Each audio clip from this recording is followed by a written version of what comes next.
to show you how I've built this bike stand. It is super simple and fairly cheap. You can store all your things underneath. I've also written a blog post with all the details about the measurements and a shopping list, so I'm going to link that down below in the description box so you can check that out. Let's jump straight into it. All you need to build this bike stand are 4 6 by 8 centimeter wooden beams at a length of 250 centimeters. Next, you need 2 wooden panels that measure 250 by 62.5 centimeters and are at least 2 centimeters thick.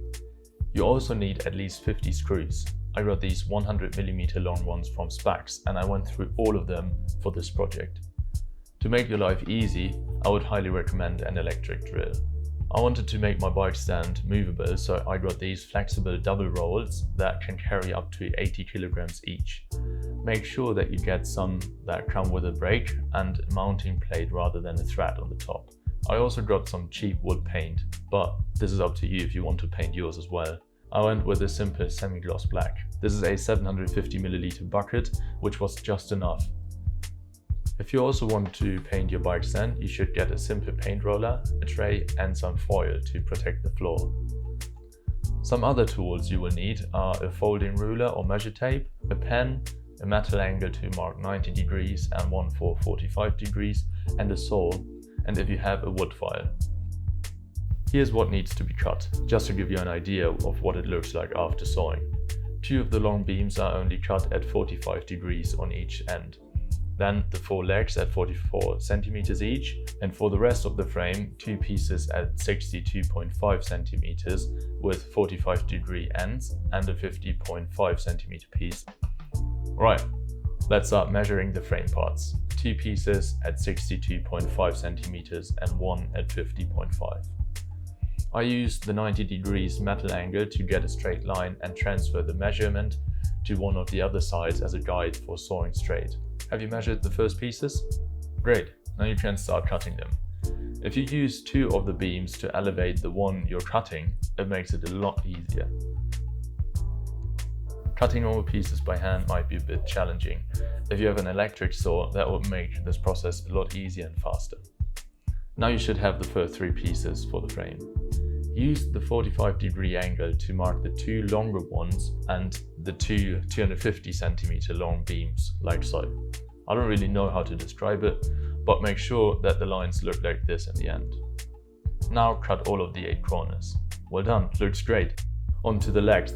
You need 4 pieces that are all 44 centimeters long. If you are a bit shorter or don't need the storage, I would recommend that you adjust the height accordingly. I am 1m90 and if I didn't need the storage, I would probably make the legs only 35 centimeters long. Same here. Measure, transfer and cut. Awesome. This is what you should have by now. The frame with the middle pieces and the 4 legs. Now start on the side of the frame. Push 2 pieces together and make sure they fit evenly. Hold them tightly together and drill the first screw in. If you use an electric drill with a slip clutch, you can adjust it at a higher number if the screw does not go in easily. Secure the other side and then screw in the last 2 screws. Continue with the opposite side and the one in the middle to give the whole frame more stability. Now you can place one of the plates on top of the frame. Use 8 screws to secure it to the frame. If you only have 50 screws, don't use more, otherwise you won't have enough in the end. Great job! Place it somewhere so you can install the legs. Before, I would recommend filing the edges smooth if you have a wood file at hand.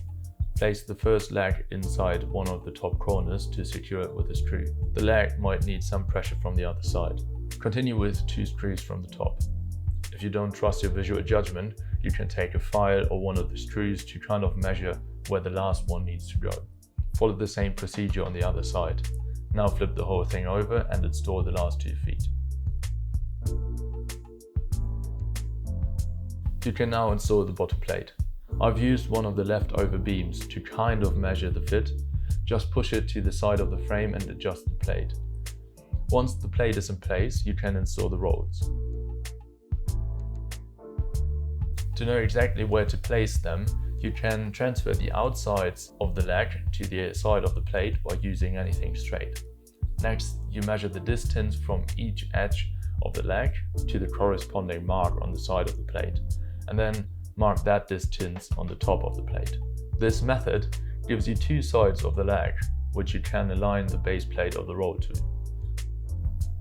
Secure it with 4 screws and you're ready. Repeat this process on all legs. Flip it over and check if everything works. Perfect.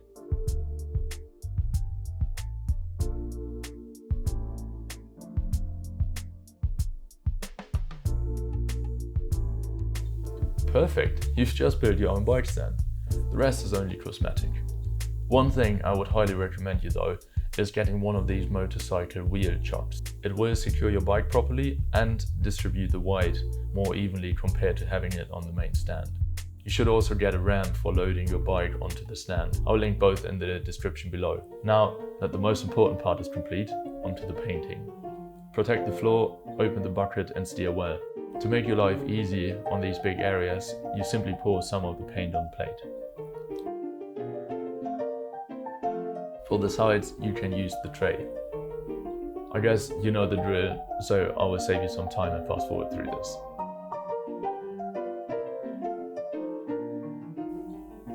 I went through the whole 750ml bucket to paint the complete bike stand. If you want to be on the safe side, go for a bit bigger bucket. Last, I added the Workbench's Instagram tag on the side. Therefore, I created a stencil using the Roboto font at size 216. And this is what it will look like in the end. I really hope you liked this video. Give it a thumbs up if you did, and consider subscribing if you want to see how the BMW transforms into a new scrambler over the next weeks. Have fun with your own bike stand, and I'll see you in the next one.